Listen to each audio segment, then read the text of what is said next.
जय जय रघुवीर समर्थ.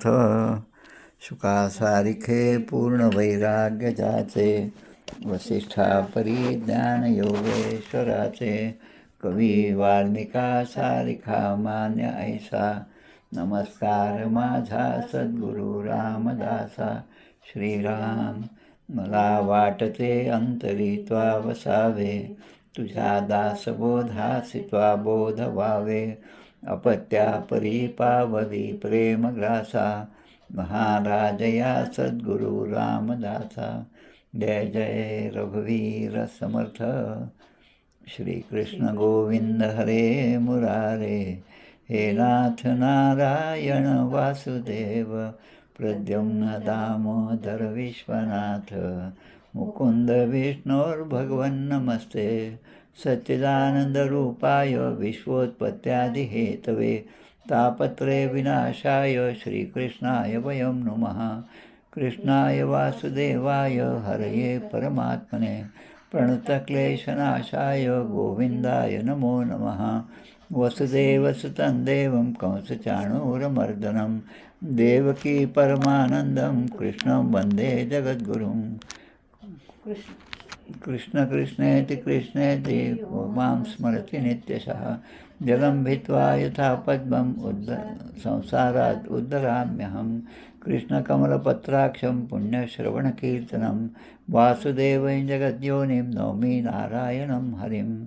नमः पङ्कजनाभाय नमः पङ्कजमालिने, नमः पङ्कजनेत्राय नमस्ते पङ्कजाङ्ग्रे. गोपाल कृष्ण भगवान की जय. जय जय रघुवीर समर्थ. चतुश्लोकी भागवत. श्री भगवानुवाच.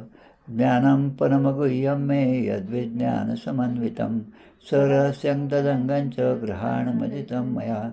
यावानहं यथा भावो यद्रूपगुणकर्मकः, तथैव तत्त्वविज्ञानमस्तु ते मदनुग्रहात्. अहमेवासमेवाग्रे नान्यद्यत्सदसत्परं, पश्चादहं यदेतच्च यो वशिष्येत सोऽस्म्यहं. ऋतेऽर्थं यत्प्रतीयेत् न प्रतीयेत् चात्मनि, तद्विद्यादात्मनो मायां यथा भासो यथा तमः. यथा महान्ति भूतानि भूतेषु चावचेष्वनु, प्रविष्टान्यप्रविष्टानि तथा तेषु न तेष्वहम्. एतावदेव जिज्ञास्यं तत्त्वजिज्ञासनात्मनः, अन्वयव्यतिरेकाभ्यां यस्यात् सर्वत्र सर्वदा. एतन्मतं समातिष्ठ परमेण समाधिना, भवान् कल्पविकल्पेषु न विमुह्यति कदाचित्. गोपाल कृष्ण भगवान की जय. दशमस्कंद उत्तरार्ध अवतरणिका. जरासंध युद्ध द्वारका निर्माण 50व्यात केले कथन, भस्म झाला कालयवन मुचुकुंद कथा 51. बलराम विवाह द्वारका गमन, रुक्मिणीचे पत्र पावला श्रीकृष्ण, त्याचा अध्याय 52. रुक्मिणी हरण 53. लग्न श्रीकृष्ण रुक्मिणीचे, पराभव शिशुपाल रुक्मीचे 54व्यात त्याचे केले निरूपण. प्रद्युम्न जन्म वध शंभरासुराचा 55वा.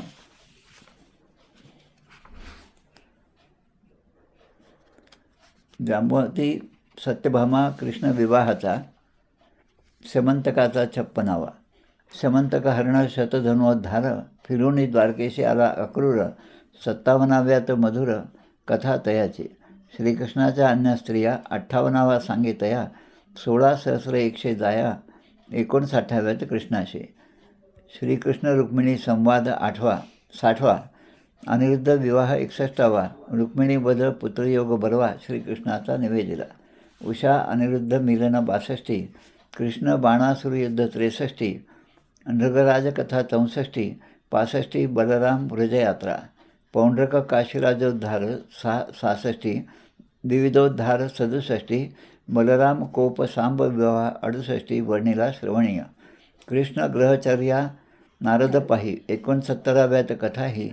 70व्यात श्रीकृष्णाकडे येई दूत कैदी राजांचा. 71 श्रीकृष्ण इंद्रप्रस्थ गमन. 72 जरासंधोद्धार राजसूय यज्ञ. 73 सोडी राजबंदीवान, आला श्रीकृष्ण इंद्रप्रस्था. 74व्यात दुर्योधन, यज्ञात पावला अपमान. 75व्यात यज्ञ संपूर्ण राजसूय निवेदिला.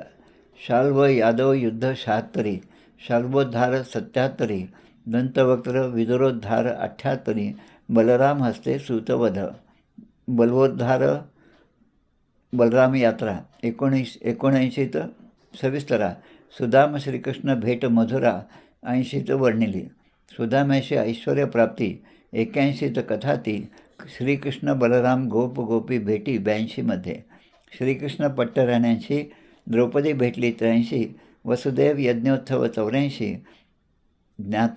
ज्ञान माता पित्याशी 85, सुभद्रा हरण मिथिलेत कृष्ण, जनक श्रुतदेवाशी दे दर्शन, एकदा अनेक रूप धारण 86, वेदस्तुती 87, शिवसंकटमोचन 88, भृगुद्वारा त्रिदेव परीक्षेशी 89 वर्णिले, मृत विप्र बालकाशी 89 आणि ऋषिकेशी निवेदिले 90, श्रीकृष्ण लीला विहार. गोपाल कृष्ण भगवान की जय. जय जय रघुवीर समर्थ. श्रीराम जय राम जय. आज आपल्याला 55वा अध्याय, दशमस्कंदातील 55वा अध्याय पाहायचा आहे. तत्पूर्वी आज पौष शुद्ध द्वादशी सह त्रयोदशी, पौष शुद्ध द्वादशीच्या दिवशी मागील वर्षी 22 जानेवारी 2024ला अयोध्येमध्ये, श्रीक्षेत्र अयोध्येमध्ये आपल्या रामलल्लांच्या प्रतिष्ठापनेचा कार्यक्रम खूप मोठ्या प्रमाणावर त्या ठिकाणी संपन्न झाला. तो दिवसभर त्या अयोध्येच्या दर्शनातच गेला. आपले पंतप्रधान आदरणीय श्री मोदीजी यांनी त्यावेळेस खूप चांगलं भाषण केलं होतं. त्यामध्ये ते म्हणतात, याचं श्रेय जे आहे ते मला नाही, पण आजपर्यंतच्या 400-500 वर्षामध्ये ज्यांनी आपले प्राणपणाला लावले, प्राण अर्पण केले, त्या सगळ्यांचं श्रेय आहे. आणि म्हणून हे मंदिर आज आपल्याला उभारता आलं.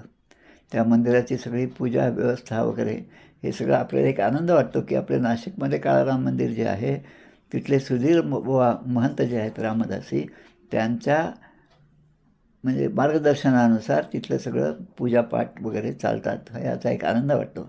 त्याचप्रमाणे त्या मंदिराच्या स्थापनेपूर्वी महाराष्ट्रातली जी संत मंडळी आहेत त्यामध्ये आपली रामदासी मंडळी पण होती. हे सगळे त्या ठिकाणी काळाराम मंदिरामध्ये दर्शनालासुद्धा गेले होते. आजचा एक विशेष भाग मला सांगायचा होता, कारण आता हा प्रद्युम्नाचा जन्म आणि 100 असुराचा वध असा भाग आजचा आहे. यामध्ये एक मला कथा आठवती. श्रीकृष्ण रुक्मिणी विवाहाचा प्रसंग आपण कालच्या भागात पाहिला. कौंडिण्यपूर आणि तिकडे द्वारकेहून आले श्रीकृष्ण रुक्मिणीचं त्या ठिकाणी ते तिला घेऊन गेले. पुढे त्यांचा विवाह द्वारकेमध्ये झाला. ही कथा आपण सगळे ऐकली. आता जेव्हा आपण श्रीक्षेत्र पंढरपुराला जातो, पंढरपुरामध्ये सुद्धा आपले 2-3 मठ आहेत, रामदासी मठ आहेत. तिथून जवळ असणारी गोपाळ टेकडी म्हणून आहे. त्या गोपाळ टेकडीच्या संदर्भामध्ये 1-2 गोष्टी मला सांगायच्या आहेत. ही गोपाळ टेकडी अगदी जवळच आहे, तिथून 1-2-4 किलोमीटर अंतरावर असलेली गोपाळ टेकडी. आणि त्या ठिकाणी वर पायऱ्या चढून गेलं की त्या ठिकाणी खूप चांगले असे मंदिर आहेत. आणि त्यामध्ये भीष्मक आणि त्यांची पत्नी यांचं मंदिर आहे. त्याच्यानंतर श्रीकृष्ण रुक्मिणीचं मंदिर आहे. असे अनेक मंदिरं त्या ठिकाणी आहेत. तर त्या ठिकाणी गेल्यानंतर मला एक गोष्ट आठवली आणि त्याचा संदर्भ आमच्या अकोल्याच्या जवळ असणारं अंजनगाव सुर्जी हे जे गाव आहे त्या गावातील संस्थापक त्या मठाचे देवनाथ महाराज यांच्या काळातलं त्या मंदिराचा एक प्रसंग मला आठवला. हे देवनाथ महाराज हे प्रत्यक्ष मारुतीरायाचे अवतार होते. आज त्या मठामध्ये श्री जितेंद्रनाथ महाराज हे मठपती म्हणून आहेत. श्री देवनाथ लीला लहरी नावाचा ग्रंथ त्या मठाचा आहे.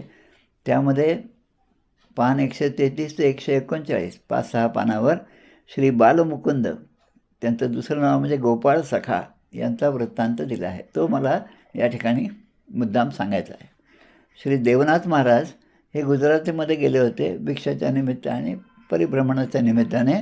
तेव्हा तिथल्या राजाने त्यांना बोलावलं होतं आणि राजाच्या घरी भोजन प्रसादासाठी ते बसलेले असताना तो राजा जो आहे भोजन प्रसंगी, तो जो त्यांचा नौकर होता, वाढपी होता, तो जो वाढत होता त्याच्यावर काहीतरी रागवले. आणि रागवल्यानंतर साहजिकच त्याचा चेहरा पडला, दुःखी झाला तो. आणि देवनाथ महाराजांनी त्याच्याबद्दल थोडीशी चौकशी केली. नंतर आणि मग त्याने सांगितलं की मी उज्जैन येथील राधाकृष्ण आणि रुक्मिणी यांचा पुत्र आहे. उज्जैन येथील राधाकृष्ण आणि रुक्मिणी यांचा पुत्र आहे. 14व्या वर्षीत माझे आईवडील गेले आणि मी या राजाकडे वाढपी म्हणून आलो त्यांच्या सेवेमध्ये. आता एवढं ऐकल्याबरोबर देवनाथ महाराजांना ते उज्जैनचा प्रसंग आठवला. पूर्वी हे त्या उज्जैनीमध्ये गेले होते. तिथे भिक्षेच्या प्रसंगामध्ये एका घरामध्ये श्रीमंताच्या घरी ते गेले असताना ते श्रीमंत आणि त्यांची पत्नी हे दोघे त्या ठिकाणी त्यांची भेट झाली आणि त्यांना एक आश्चर्य वाटलं की त्या घरात लहान मुलांच्या 2-3 मूर्ती होत्या. आणि त्यामुळे त्यांनी त्यांचा चेहरा पाहून त्यांना विचारलं, तुमचं काय दुःख आहे, तुम्ही एवढं सगळे श्रीमंत आहात पण म्हणता आमच्या पोटी वंशाला दिवा नाही. तेवढ्या त्या देवनाथ महाराजांनी त्या ज्या 3 मूर्ती होत्या त्यामधली एक मूर्ती घेतली. लहान मुलाची मूर्ती जशी असते, लहान मुलगा जसा असतो तशीच ती मूर्ती वजनदारही होती, हातावर घेतली. जसं आपण लहान मुलांना खेळवतो हातावर घेऊन, थोडंसं वर उडवतो हवेमध्ये, पुन्हा झेलतो, असं 2-3दा केलं. देवनाथ महाराज असं करत असताना ती मूर्ती जेव्हा वर गेली आणि जेव्हा पुन्हा त्यांच्या हातात आली तेव्हा त्या मूर्तीने एका छोट्याशा मुलाचं रूप धारण केलं होतं. तेव्हा देवनाथ महाराज म्हणतात, हा भगवान शंकराचा अवतार आहे. भगवंताची शंकराची स्तुतीच ते करत होते आणि त्यामध्ये हा मुलगा प्राप्त झाला. त्या महाराजांनी हा मुलगा त्या श्रीमंताच्याकडे दिला आणि याचा तुम्ही सांभाळ करा. आणि आता देवनाथ महाराज पुन्हा तिथून निघाले आणि याचं नाव मात्र बालमुकुंद ठेवा एवढं त्याने सांगितलं. आणि मग हा जो बालमुकुंद आता वाढपी म्हणून मला इथे भोजन वाढत आहे तोच हा उज्जैनचा बालमुकुंद आहे, जो श्रीकृष्ण आणि रुक्मिणी, राधाकृष्ण आणि रुक्मिणी यांचा पुत्र आहे. म्हणजे या भेटीचे त्यांना आठवण झाली. आणि मग पुढे देवनाथ महाराज म्हणतात की त्या श्रीमंतांना म्हणतात, मला तुमच्याकडे काहीच नको आहे, मला द्यायचं असेल तर फक्त हा मुलगा द्या. कुठे त्या राजाकडे म्हणतात की मला तुमच्याकडून काही नको, कारण राजा असल्यामुळे तो भरपूर देऊ शकत होता पण याने एकही स्वीकार नाही केला. तुमचा हा जो वाढपी आहे तोच मला द्या. आणि मग तो बालमुकुंद, ज्याला पुढे गोपाळ सखा असं म्हणतात, या अंजनगाव सुरजीच्या सगळ्या इतिहासामध्ये गोपाळ सखा या नावाने तो प्रसिद्ध आहे. मग त्याला घेऊन देवनाथ महाराज ते गाव सोडून मग पुन्हा आपल्या गावी आले. आता गोपाळ सखा जो आहे त्या गोपाळ सखाला त्यांनी पंढरपुरामध्ये आणलं आणि त्याला एक आज्ञा केली, आता माझा शिष्य म्हणून तू या पंढरपुरामध्ये राहा, पांडुरंगाची सेवा कर आणि काही झालं तरी हे क्षेत्र पंढरपूर क्षेत्र सोडून कुठेही जायचं नाही, अगदी शेवटच्या क्षणापर्यंत, अशी सक्त ताकीद दिली. आता सद्गुरूंच्या सांगण्याप्रमाणे तो त्या ठिकाणी राहिला. पुढे असं झालं की चैत्र शुद्ध नवमी सन 1821 बरं का, त्या दिवशी देवनाथ महाराजांनी ग्वाल्हेर येथे कीर्तन केलं आणि कीर्तन केल्यानंतर देह ठेवला. आता ही गोष्ट हळूहळू सगळीकडे पसरत गेली. त्या काळात काहीच असे माध्यम नव्हते, मोबाईलसारखे वगैरे कुठलेच, पण त्यांना पंढरपुरामध्ये ही गोष्ट या गोपाल सखाला समजली. आता पंढरपुरामध्ये येणारे सगळे यात्रेकरू भारतभरातून येतात, त्यांच्याकडून त्याच्या कानावर ही गोष्ट पडली. पण आपल्या गुरूंनी देह ठेवला ही गोष्ट काही त्याला बरोबर वाटली नाही आणि आपल्याला सांगितलं नाही आणि मला मात्र इथे अट घातली की पंढरपुराच्या बाहेर जायचं नाही. तरी पण तो त्या ठिकाणी सेवा करत राहिला. एकदा त्याने विचार केला की आता प्रत्यक्ष आपले सद्गुरूच आपल्याला भेटणार नाहीत आणि म्हणून त्यांचं श्राद्ध आणि त्यावेळेस वाळवंटामध्ये त्यांनी त्याचं गुरूचं श्राद्ध केलं आणि श्राद्धाला आता ते पिंडदान करणार. तेवढ्यामध्ये प्रत्यक्ष देवनाथ महाराज तिथे प्रगट झाले आणि त्यांनी आपल्या शिष्याला दर्शन दिलं आणि दर्शन झाल्यानंतर ते पुन्हा अंतर्धान पावले. सद्गुरूंच्या भेटीने, सद्गुरूंच्या भक्ताने त्यांना पंढरपुरामध्ये राहून विठ्ठलाची सेवा करण्याचं सांगितलं. हेच जे गोपाळ सखा आहेत, बालमुकुंद आहेत, त्यांच्याचमुळे त्या टेकडीचं नाव गोपाळ टेकडी असं पडलं, अशी पण कथा या संदर्भात या मठाच्या कागदपत्रांमध्ये आहे. आता रामदासी म्हणून श्री देवनाथ महाराज जे आहेत यांच्या मठात जर आपण अकोला जिल्ह्यामध्ये, अमरावती जिल्ह्यामध्ये आहे ते गाव, पण अकोल्यापासून जवळ आहे. तिथे जर गेलात त्या ठिकाणी आत्तापर्यंत परंपरेतल्या जेवढ्या समाधी आहेत त्या सगळ्या समाधीच्या मागे हनुमंताची उभी मूर्ती आहे. जेव्हा मी पहिल्यांदा दर्शनाला गेलो तेव्हा मलाही प्रश्न पडला, ही हनुमंताची मूर्ती का?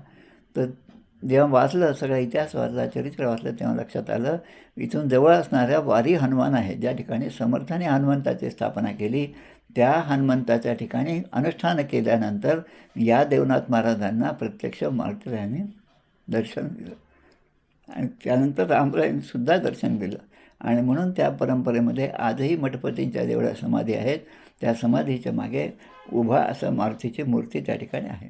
तर ही एक आठवण गोपाळ टेकडीच्या निमित्ताने, कालच्या एकादशीच्या निमित्ताने आणि आजच्या प्रतिष्ठा द्वादशी, खूप छान नाव आजच्या दिवसाला ठेवलं आहे, प्रतिष्ठा द्वादशी. प्रतिष्ठापना रामरायाची त्या ठिकाणी झाली बाल स्वरूपामधल्या, म्हणून आजच्या दिवसापासून या द्वादशीला प्रतिष्ठा द्वादशी असं म्हणतात. आणि त्यानिमित्ताने शतकोटी हनुमान चालीसा अभियान पण सुरुवात केलं होतं. आणि ते जेव्हा 2 वर्षापूर्वी आम्ही जॉईन केलं तेव्हा काहीतरी 1.5 कोटी जप झाला होता. आता तो जप जवळपास 16-17 कोटी झालेला आहे. 100 कोटीचा जप करायचा आहे. सर्व रामदासी मंडळींना आग्रहाची विनंती आहे की त्यामध्ये त्यांनी सहभाग घ्यावा आणि आपला सहभाग त्यामध्ये नोंदवावा, की जेणेकरून या 100 कोटीच्या पुण्यकर्मामध्ये आपलंही नाव त्या ठिकाणी राहील. आता आपण आपल्या मूळ विषयाकडे वळूया. थोडंसं जास्त विस्तार झाला असं मला वाटतं.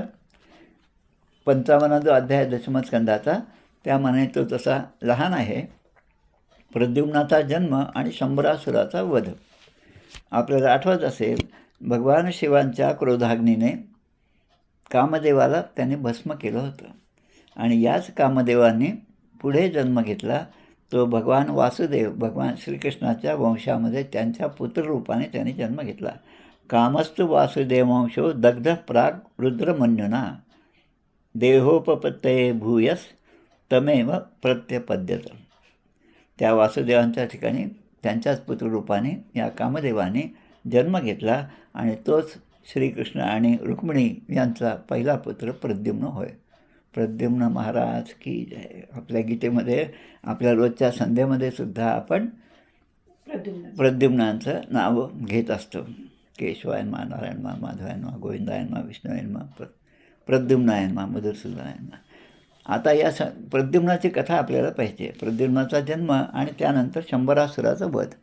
प्रद्युम्नाचा जन्म झाला, द्वारकेमध्ये जन्म झाला आणि जेमतेम 10 दिवस झाले असतील. इतका लहान तो मुलगा, पण त्या मुलाचं त्या ठिकाणून हरण केलं, अपहरण केलं, त्याला बळजबरी घेऊन गेलं. तो होता शंभरासूर.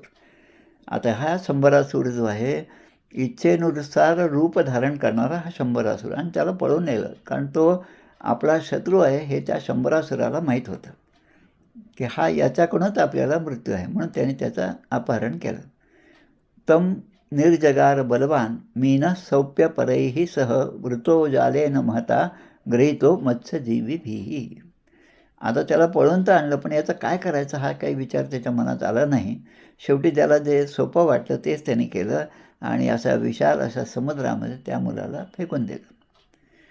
योगायोगाने पुढे एका माशाने त्या लहान मुलाला गिळलं आणि कोळी जसे ते मासे पकडतात त्या कोळ्यांच्या जाळ्यामध्ये इतर माशांबरोबर हा मासासुद्धा पकडला गेला. आता तो मासा जेव्हा घरी आणला त्या कोळ्यांनी,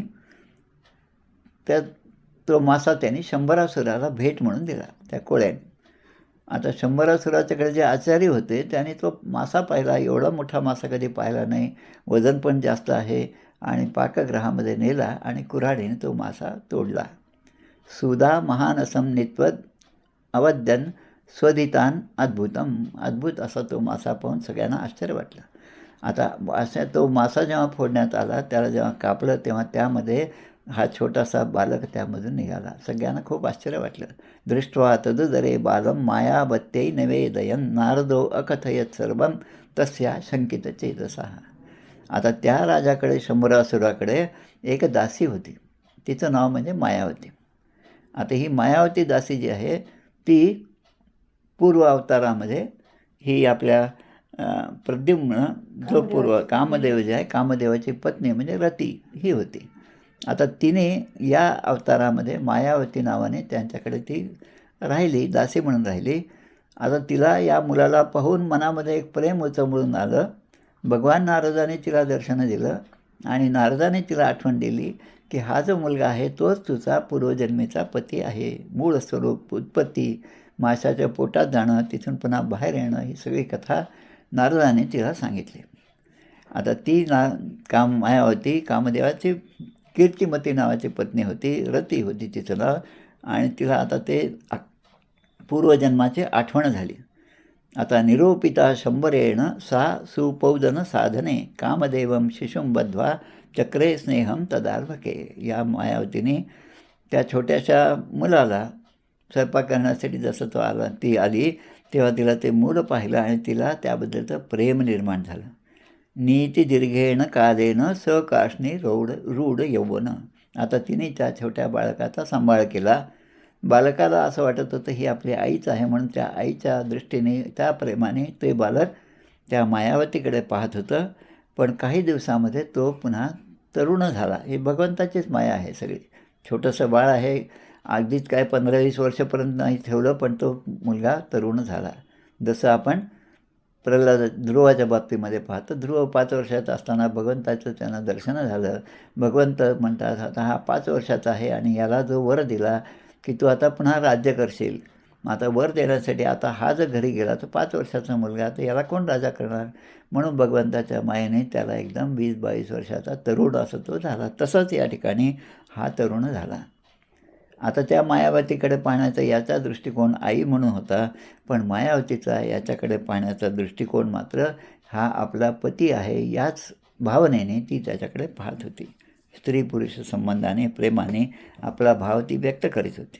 तामाह भगवान कार्ष्णीर मातस्ते मतिर अन्यथा मातृभाव अतिक्रम्य वर्तते कामिनी यथा. कामिनी जसं आपल्या पतीकडे पाहते तशा प्रकारे तू माझ्याकडे पाहत आहेस, पण प्रत्यक्षात तू माझी माताच आहेस असं प्रद्युम्न तिला म्हणतो. तेव्हा ती रती ती म्हणते भवान नारायण सुतः. भवान आपण भगवंताचे नारायणाचे पुत्र आहात, प्रद्युम्न आहात हे मी जाणते. आणि शंभरासुराच्या घरामध्ये त्याने पळवून आणलं आणि माझे पती कामदेव जे होते तेच तुम्ही आहात आणि म्हणून मी आपली पत्नी आहे अशा प्रकारे ती स्वतःची ओळख त्या मुलाला प्रद्युम्नाला करून देते. आणि सगळा इतिहास सांगते. 10 दिवसाचे असताना तुम्हाला त्याने आणलं, समुद्रात फेकलं, माशाने गिळलं, पुन्हा मासा त्याच्या राजाकडे गेला शंभरासुराकडे. आता शंभरासुर हा जो दैत्य होता तो अनेक प्रकारच्या माया जाणत होता आणि मोहन, उच्चाटन, जारण, मारण या सगळ्या विद्या त्याला येत होत्या. आता आपला मुलगा हरवल्यामुळे इकडे आता रुक्मिणी जी होती 10 दिवसाचीच बाळंतीण असलेली आणि आपला मुलगा पलंगावर नाही हे पाहिल्यावर तिला खूप वाईट वाटलं. एखादी टिटवी, एखादी पिल्लू हरवल्यानंतर जसा आक्रोश करते, दुःख व्यक्त करते, तर किंवा वासरू हरवल्यानंतर गाय जशी दिलवाणी होते तशी ती शोक करत आहे असं तिने त्या ठिकाणी त्या प्रद्युम्नाला सांगितलं. पण आता ती मायावती जी होती तिने या प्रद्युम्नाला जो आधी मुलगा होता आता तो तिच्याबरोबरचा तिचा नवरा पूर्वजन्मेचा हा त्याला महामाया ही विद्या शिकवली. महामाया विद्या ही अशी आहे की जी प्रत्येक ठिकाणची माया निर्माण करू शकते. मायेने कुठलीही गोष्ट निर्माण करून समोरच्याला ती बेसावधसुद्धा ठेवू शकते. त्या शंभरासुराने आता प्रद्युम्नाचं काय, प्रद्युम्नाला हे जेव्हा सगळं समजलं तेव्हा प्रद्युम्न रागाने डोळे अगदी लाल झालेले आहे आणि तो शंभरासुराच्या भेटीला गेला. सोदीक्षिप्त तो दुर्वचोभी पादाहत इवोरगा. उरग म्हणजे साप. जसा सापावर एखादा आपला पाय पडला किंवा त्याला डिवचलं की तो जसा फणा काढतो तसा हा त्या ठिकाणी गेल्यावर त्या शंभरासुराची अवस्था तशी झाली. क्रोधाने तो सुद्धा लाल झाला आणि हाताने गदा घेऊन तो बाहेर आला आणि आता याच्यावर तो वार करणार. तेव्हा त्या दैत्याने मयासुराने दिलेल्या आसुरी माया जी महामाया तिचा आश्रय घेतला आणि तो आकाशामध्ये गेला शंभरासूर आणि तिथून तो प्रद्युम्नावर अनेक प्रकारच्या अस्त्रांचा वार करू लागला. आता हे झालं, पण हा जो प्रद्युम्न आहे त्याला ही विद्या आता नुकतीच शिकवलेली होती. आता त्याचा प्रयोग करण्याची पहिलीच वेळ त्या ठिकाणी आली. महाविद्येचा प्रयोग प्रद्युम्नाने केला. ततो गौह्यक गांधर्व पैशाच उरग राक्षसीही. म्हणजे त्या शंभरासुराने दैत्यच होता म्हणून यक्ष, गंधर्व, पिशाच, नाग आणि राक्षसांच्या शेकडो प्रकारच्या मायेचा प्रभाव त्याने निर्माण केला आणि प्रद्युम्नावर प्रयोग केला. पण प्रद्युम्न हा कृष्णाचा सूत होता, कृष्णपुत्र होता आणि महामाया ही विद्या शिकलेला होता. म्हणून त्यांनी त्या शंभरासुराच्या हातामध्ये खड्ग घेऊन त्या शंभरासुरावर वार केला आणि किरीटकुंडलाने सुशोभित असलेलं त्याचं मस्तक होतं आणि लाल दाढी मिशा असलेलं त्याचं मस्तक जे होतं ते धडापासून वेगळं केलं. आता हे जेव्हा इकडे घडत होतं तेव्हा देव जे आहेत आकिर्यमाणोह द्विजयी स्तुवद्भिः कुसुमोत्करैः हातामध्ये पुष्पसुमनं घेऊन ते फुलांचा वर्षाव करू लागले देव. आणि त्यानंतर आकाशातून फिरू शकणाऱ्या ती मायावती ही जी होती रती जी होती तिने या प्रद्युम्नाला तिथून उचललं आणि आकाशमार्गाने ती त्याला आपल्या द्वारकेमध्ये घेऊन गेली. आज जसं आपण हेलिकॉप्टर पाहतो तसं ती तिकडून तिचं उड्डाण झालं आणि ती त्या द्वारकेमध्ये आणलं. आता द्वारकेमध्ये अवस्था काय झाली पहा. आपला मुलगा 10 दिवसाचा असताना इथून कोणीतरी त्याला घेऊन गेलं, त्यामुळे सगळे दुःखी होते. आणि त्या दुःखी असणाऱ्या प्रकारामध्ये ते आता जेव्हा पाहतात अंतःपुरम राजन ललना शतसंकुलम विवेशपत्न्या गगनात विद्युत एव बलाहकः. त्या लोकांनी पाहिलं आकाशातून कोणीतरी येत आहे आणि या प्रद्युम्न आणि मायावती म्हणजे रती या दोघांचं रूप पाहिलं. ते जेव्हा त्या ठिकाणी आले द्वारकेमध्ये प्रवेश केला तेव्हा त्या दोघांच्याकडे पाहून सगळ्यांचं मन मोहित झालं. प्रद्युम्नाचं शरीर हे पावसाळ्यातल्या मेघाप्रमाणे मेघवर्ण श्यामवर्ण होतं. कृष्णाचाच पुत्र आहे श्यामवर्ण.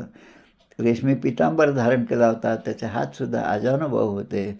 नेत्र लालसर होते. असं सगळं वर्णन आहे. मंद हास्य होतं त्याच्या चेहऱ्यावर. कृष्णमता स्त्रियो हिता.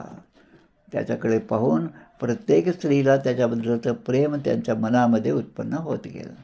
आता हा कामदेवाचाच अवतार असल्यामुळे प्रद्युम्न जो आहे त्यामुळे असे भाव सगळ्यांच्या मनामध्ये निर्माण झाले.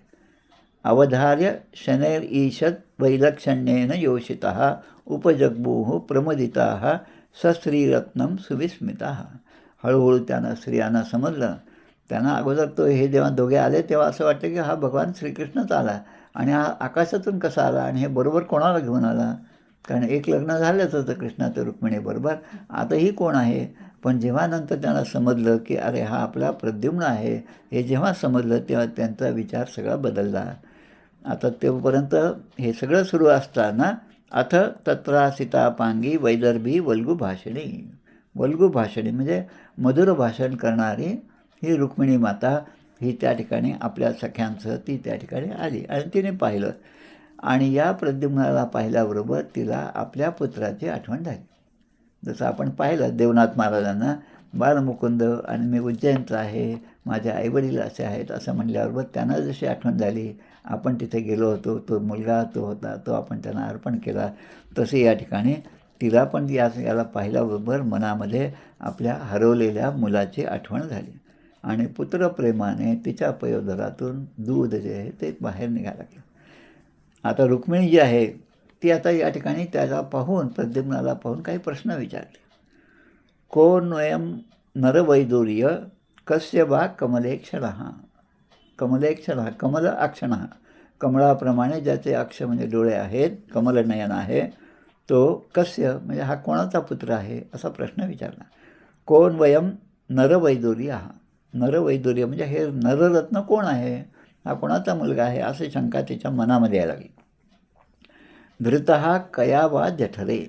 या पुत्राला कोणी आपल्या जठरामध्ये गर्भामध्ये धारण केलं होतं. केयम लब्ध्वा त्वनेन वा. की ही त्याच्याबरोबरची ही पत्नी आहे ती कोण आहे आणि ही पत्नी त्याला कशी मिळाली असे अनेक प्रश्न तिच्या मनामध्ये आले.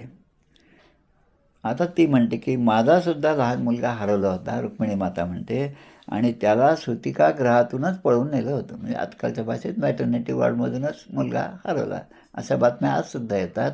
त्या बातम्या वाचल्यानंतर ही कथा आपल्याला आठवली. म्हणजे कृष्णाबद्दलचं प्रेम जे आहे ते आपोआप आपल्यामध्ये निर्माण होतं आणि कृष्णाबद्दलचं प्रेम दृढ होतं जातं. त्यामुळे या कथा नुसत्या ऐकून सोडायच्या नाही, पण त्यातून आपला जो संबंध आहे भगवान श्रीकृष्ण असतील, भगवान श्रीराम असतील, समर्थ रामदास स्वामी असतील यांच्या किंवा आपल्या संतांच्या अनेक कथा वाचनाचा हा फायदा आहे की जगातील प्रत्येक घटनेकडे पाहत असताना हे संदर्भ आपल्याला लागले तर त्यामध्ये आपल्याला अधिकाधिक रस निर्माण होतो. कथम त्वनेन संप्राप्त्य सारूप्यम शारंग धन्वहा, तो जो माझा मुलगा जिवंत असता तर आता ह्या जो माझ्यासमोर आहे प्रद्युम्न म्हणतात त्याच्यासारखा दिसला असता असं तिच्या मनामध्ये आलं. कदाचित तोच हा मुलगा असेल असं सुद्धा तिच्या मनामध्ये आलं.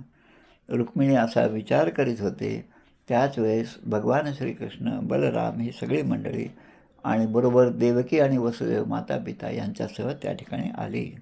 एवं मीमांस मानायां वैदर्भ्या देवकी सुतः. वैदर्भ्या म्हणजे रुक्मिणी, देवकी सुतः, कृष्ण, देवक्य आनकदुंदुभीं उत्तम श्लोकम आगतम. म्हणजे या सगळ्याचं त्या ठिकाणी आगमन झालं. विज्ञातार्थोपी भगवान्स तुष्णीमास जनार्दन नारदो अकथयत सर्वं शंभर हरणादिकम. आता भगवंताला सगळंच माहीत असतं, त्यांना काही माहीत नाही असं नाही, कारण आपल्या मनातला विचार निर्माण होण्यापूर्वीच त्यांच्याकडे सगळं ते आपला बायोडेटा तयार असतो. त्याच्याकडे पाहिल्याबरोबर त्यांना समजलं आता हा काय करणार आहे, आणि त्यांनी केलं तर ते धर्माप्रमाणे असेल तर तो आपल्याला करू देतो, आणि धर्माच्या विरुद्ध असेल तर मग पुन्हा शिक्षा देण्यासाठी मागे याने कोणतं पाप केलं होतं म्हणून हा असा वागत आहे याचासुद्धा विचार ते करतात. सर्व काही त्यांना माहीत होतं, पण ते काही बोलत नव्हते, ते नुसतं प्रसंग पाहत होते. इतक्यात तेथे नारदांचं आगमन झालं आणि नारदाने येऊन शंभरासुराचं पूर्ण कथा जी आहे, हकीकत जी आहे ती त्या ठिकाणी सांगितली. आता नारदांच्या तोंडून ही सगळी कथा ऐकल्यानंतर कृष्णाच्या अंतःपुरातील सगळ्या स्त्रिया ज्या आहेत त्या सगळ्या आश्चर्यचकित झाल्या. त्यांना आश्चर्य वाटायला लागलं. तत्श्रुत्वा महदाश्चर्यम कृष्णांतःपुर योषित. योषित म्हणजे स्त्रिया. कृष्णाच्या अंतःपुरातील सगळ्या स्त्रियांना आश्चर्य वाटू लागलं. आणि पुष्कळ वर्षानंतर हरवलेला हा प्रद्युम्न, आपण तर त्याला मेला असंच समजत होतो, पण तो आता जिवंत होऊन पुन्हा आपल्यासमोर आलेला आहे हे पाहून सगळ्यांना कौतुक वाटायला लागलं. अभ्यनंदन बहुनब्दान नष्टम मृतम इवागतम. पुष्कळ वर्षापूर्वी जन्मलेला हा प्रद्युम्न आता तरुण होऊन या ठिकाणी आला आहे, बरोबर त्याची पत्नी आहे, हे पाहून सगळ्यांना खूप आश्चर्य वाटलं. आता ही जेव्हा गोष्ट आपण पाहतो ते पुन्हा आपल्या रामदासी संप्रदायाशी थोडंसं याला जोडून पाहू आपण. आपले एक 2 मठ आहेत बीड जिल्ह्यामध्ये. एक मादळमोही या ठिकाणी आहे गोदावरीच्या काठी, आणि दुसरा मठ हा रामवडगाव या ठिकाणी आहे. दोन्ही बीड जिल्ह्यामध्येच आहेत. अंबाजोगाईपासून 25-1 किलोमीटर असणारं रामवडगाव आणि बीडपासूनच जवळच असणारं 25-30 किलोमीटरचं मादळमोही. मादळमोही म्हणजे 2 गावं होते, मादळ आणि मोही. मध्ये एकदा वादळ आलं आणि भरपूर पूर आला, त्याचं एक गाव वाहून गेलं. मग दोन्ही गावं मिळून एकच शब्द झाला, तो म्हणजे मादळमोही. आता या मठामध्ये आता हा जो 2 मठ आहेत, या 2 मठांचा एक खूप जवळचा संबंध आहे, जरी त्यांचं अंतर खूप असलं तरी. समर्थांच्या शिष्यांमधले एक हरिहर स्वामी हे त्या ठिकाणी होते. समर्थ जेव्हा भ्रमणामध्ये होते तेव्हा हरिहर स्वामी आपल्या उपासनेमध्ये असताना त्यांचा आवाज, त्यांचा जप, त्यांचं अनुष्ठान हे त्यांच्या कानावर पडलं आणि त्यांनी त्यांची भेट घेतली. पुढे त्यांना अनुग्रह घेतला हरिहर स्वामींना, आणि त्याप्रमाणे त्यांचा मठ स्थापन झाला मादळमोही या गावामध्ये. त्याच परंपरेमध्ये पुढे जे मठपती झाले त्यांचं नाव आहे सीताराम. या सीताराम महाराजांचं एक वैशिष्ट्य आहे. आता आपण हे प्रद्युम्नाचं पाहतो की इतक्या वर्षापूर्वी हरवलेला प्रद्युम्न आता परत आला. लोकांना वाटतं की हा मेला होता आणि आता पुन्हा कसा जिवंत झाला, पुन्हा कसा सगुणामध्ये या ठिकाणी आला. तर इथे पण असंच झालं.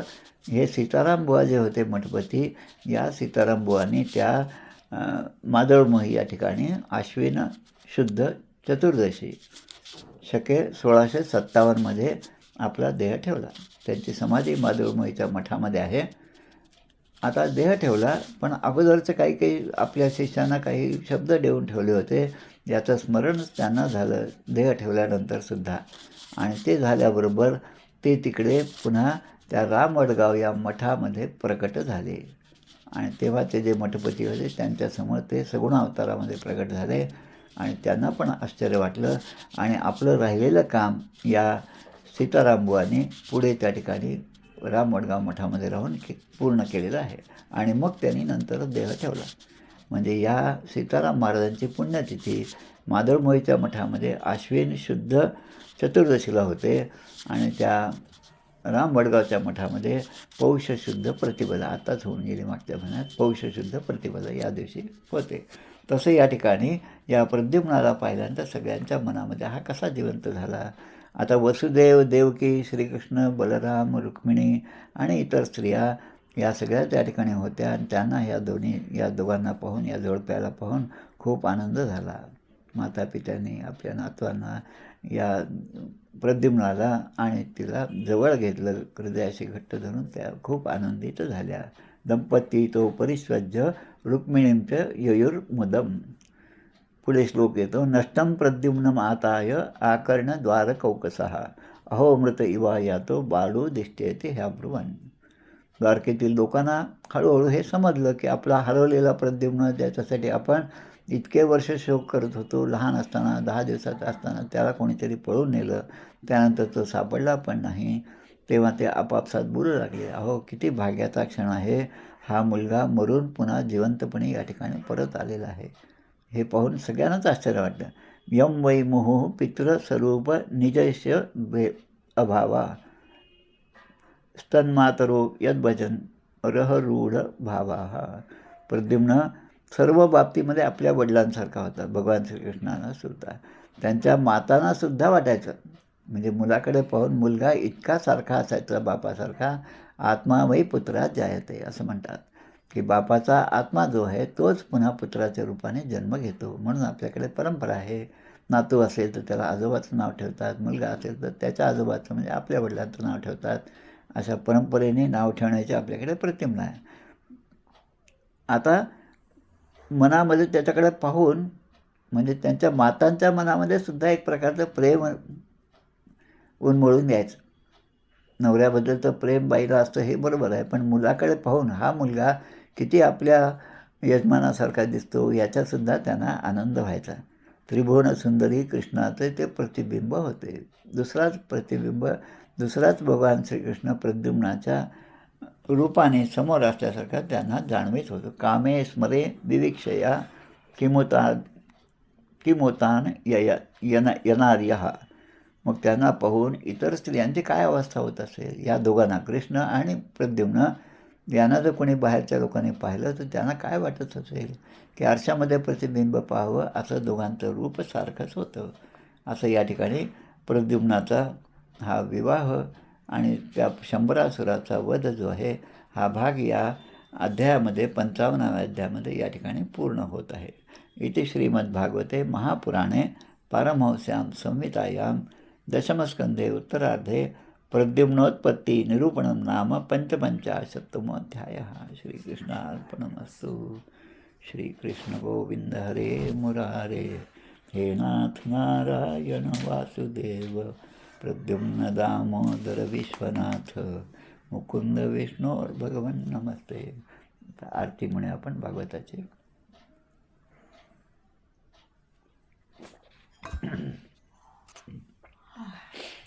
जय हो जय श्री भागवता, आरती करी तुझ भगवंता. जय हो जय श्री भागवता, आरती करी तुझ भगवंता. श्री शुकमुनीने परम भक्तीने नाना परीने गायले जा हरिचरिता. आरती करी तुझ भगवंता. वेद तरुचे मधुर फळ, स्वादुरसे जे सोज्वळ. आत्मा राम मुनी अचळ, सेवुनी करीती जन सफळ. महापर्वणी आली अवनी, की अघहरणी भवजलतरणी. ती पतिता आरती करी तुझ भगवंता.